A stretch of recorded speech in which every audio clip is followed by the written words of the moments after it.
तुम्हाला एक सांगू का? लोकांच्या मागे पळण्यापेक्षा काय करायला पाहिजे आपण?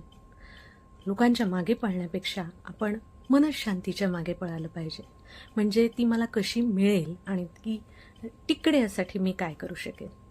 लोकांच्या मागे पळण्यापेक्षा ना आपण आपल्या प्रगतीच्या मागे पळायला पाहिजे. म्हणजे मी काल कशी होते किंवा होतो आणि मला 2 दिवसांनी स्वतःला कसं बघायचं आहे, ह्याच्या मागे आपण पळायला पाहिजे. लोकांच्या मागे पळण्यापेक्षा देवाच्या मागे म्हणजेच अध्यात्माच्या मागे, आजच्या काळात म्हणा स्पिरिच्युअलिटीच्या मागे आपण पळायला पाहिजे. कारण जे अध्यात्म आहे ते आपोआपच आपल्याला मनःशांती देतं आणि आपल्याला अधिकाधिक पेशन्स ठेवायला शिकवतं, खंबीर राहायला शिकवतं. लोकांच्या मागे पळण्यापेक्षा आपण प्रामाणिकपणाच्या मागे, माणुसकीच्या मागे, ममतेच्या मागे पळायला पाहिजे.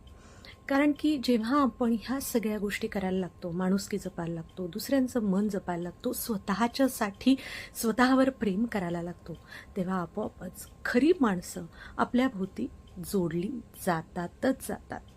लोकांच्या मागे पळण्यापेक्षा ना निसर्गाच्या मागे पळा. जेव्हा जेव्हा शक्य आहे तेव्हा तेव्हा निसर्गामध्ये छान मनसोक्त वेळ घालवा.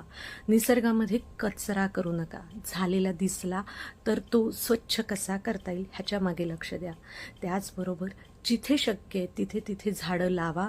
झाडं लावून नुसतं निघून जाऊ नका. त्यांना पाणी घाला, खत घाला, झाडं मोठी करा, लक्ष द्या. आपोआपच चांगलेपणा, आनंदी वृत्ती, चांगली लोक, सकारात्मक माणसं तुमच्या भोवती, माझ्या भोवती निर्माण नक्कीच होणार आहेत. करून बघा आणि मला नक्की सांगा.